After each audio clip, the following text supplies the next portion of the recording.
Nakita ko na ang katawan ng napakaraming babae. Bilang lalaking doktor sa ginekolohiya, wala na akong interes sa mga babae. Pero tuloy pa rin ang buhay. Kailangan pa rin maghanap ng asawa. Hindi ko alam kung bakit ayaw sa akin ng mga magagandang babae. Ang babaeng kaharap ko ay ika-18 na. Tapusin na lang ang proseso ng blind date. Bahala na kung ano mangyari. Kumusta? Ako ay doktor sa ginekolohiya. 28 taong gulang. 6,600 ang kita kada buwan. Walang sasakyan at walang bahay. Kumusta? Ako si Chin Mingyu, 27 taong gulang. 3 bilyon ang kita kada taon. May sasakyan at may bahay. Bigla akong nagulat. Grabe, ano ang nangyayari? May lagnat ba siya at hindi uminom ng gamot? Hayaan na, tapusin muna ang proseso, para may maipaliwanag ako sa nanay ko. Kung ikaw ay sasama sa akin, poprotektahan kita. Sa bahay ikaw ang magiging reyna. Sa labas gusto kong ikaw ay magbigay sa akin ng dangal bilang lalaki. Kung magpakasal tayo, ibibigay ko buwan-buwan ang 5,000 sahod. Pagkasabi ko ay bigla siyang natawa. Binibinilin, bakit kayo tumatawa? Hindi ba ninyo iniisip na bastos kayo? Ginoo, ikaw ay isang mabuting lalaki. Ngunit hindi ako narito para makipag-date. Grabe, hindi ba ito ang mesa numero 8? Ito ay mesa ng VIP numero 8. Pakiusap, lumabas kayo at kumaliwa. Bigla akong napahiya na parang naghukay ng 3 kwarto at 2 sala sa kinatatayuan ko. Pasensya na, nagkamali ako ng pinuntahan. Sa blind date pa talaga nagkamali ako ng mesa. Hindi nakapagtataka na tawa siya ng tawa.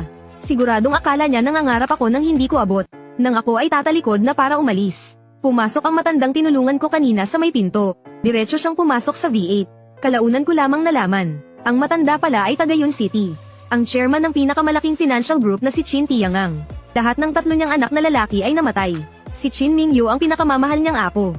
At siya rin ang tagapagmana ng Tiangang Group. Marahil ito ang tinatawag na tadhana. Wala pang lalaking naglakas loob na lumapit.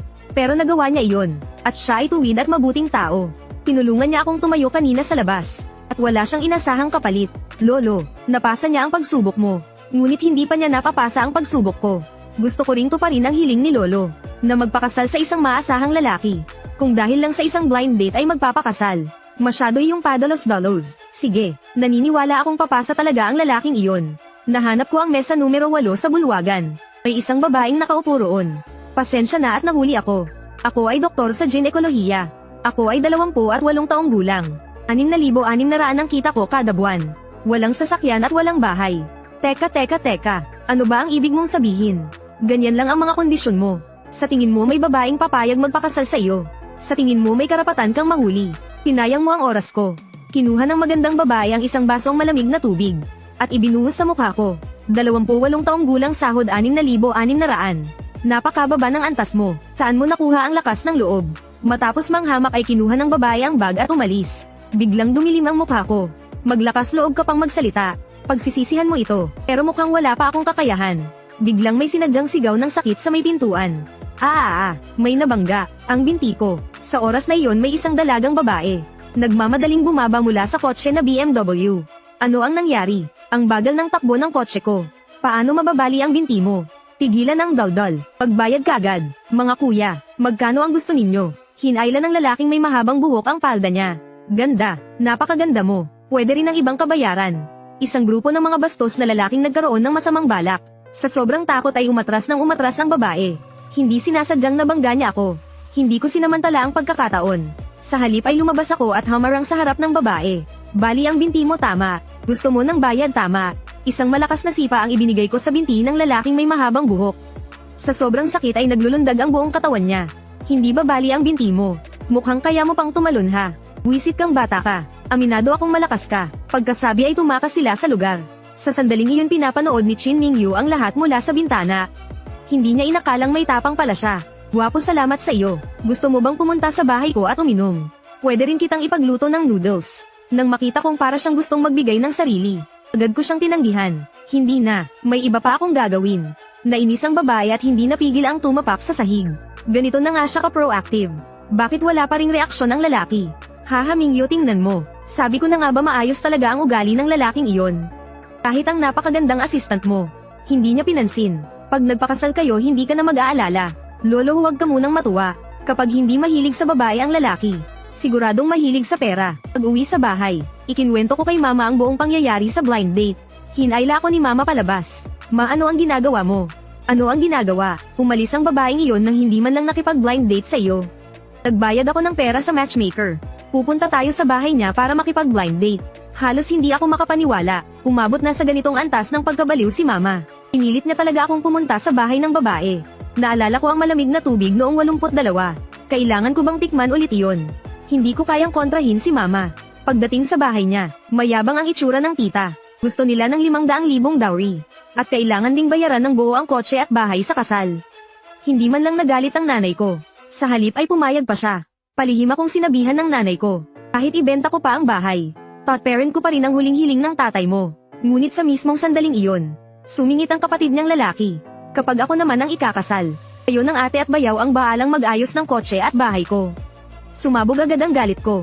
Mas mabuti pang ako na lang ang bumuhay sa buong pamilya ninyo. Ikaw ang may sabi niyan. Huwag mong sasabihing wala kang kakayahan pagdating ng araw. Sa sobrang galit ko ay parang bumalik ang tapang ko sa digmaan noon. Lumayas ka, mas pipiliin ko pang pakasalan ang matandang inahin na baboy, kaysa sa babaeng katulad mo. Anong klaseng pamilya kayo, puro halimaw at demonyo? Tumalikod ako at umalis. Paglabas ko ay biglang huminto ang 3 mamahaling sasakyan. Nabahala rin ang pamilya nila sa kaguluhan sa labas. Nang makita ang 3 mamahaling sasakyang nagkakahalaga ng 10 milyon. Halos hindi sila makapaniwala. Ano ang nangyayari? May mayamang panauhin bang dumating sa bahay nila? Sumunod na sandali bumaba si Chin Tiangang mula sa kotse. Ginoong Lin, salamat sa pagtulong sa akin sa harap ng kafe. Nandito ako para suklian ka. Hindi ko talaga inakala na ang matandang iyon ay isang bilyonaryo. Isang kumpas lang ng kamay ni Chin Tiangang. Agad na nagbaba ang mga tauhan niya ng ilang kahon ng mamahaling regalo. Ginto at jade, mga tanyag na painting at anti-gang gamit, at pati susi ng isang Porsche. Grabe, ang lahat ng ito ay aabot ng hindi bababa sa 10 milyon. Nang makita ang eksenang ito, natakot ang babaeng ka-blind date na parang lumabas ang kaluluwa. Agad siyang lumapit na may pilit ng ngiti. Mahal, ano ba ang nangyayari dito? Hindi ko inakala na napakamaalalahanin mo pala sa matatanda. Talagang hanga ako. Isang pangungusap ko lang ay napahiya na siya sa kinatatayuan niya. Hindi ba ikaw ang tumanggi sa akin kanina? Saan mo nakuha ang kapal ng mukhang tawagin ako ngayon? Tulalang tulala ang mukha niya. Paumalis na tayo. Direkta akong sumakay ng mamahaling kotse kasama ang nanay ko. Ibalik ninyo na lang ang mga gamit na ito. Makikisakay na lang ako. Ano? Ang mga gamit na ito ay nagkakahalaga ng 10 milyon. Talaga bang ayaw mo? Ayaw. Tinuruan ako ng yumaong ama ko. Huwag tumanggap ng gantimpala nang walang nagawa. Ang pagtulong ko sa iyo ay simpleng kilos lamang. Haha, magaling. Pagkababa ko ng sasakyan, umalis na si Chin Tiangang dala ang mga regalo.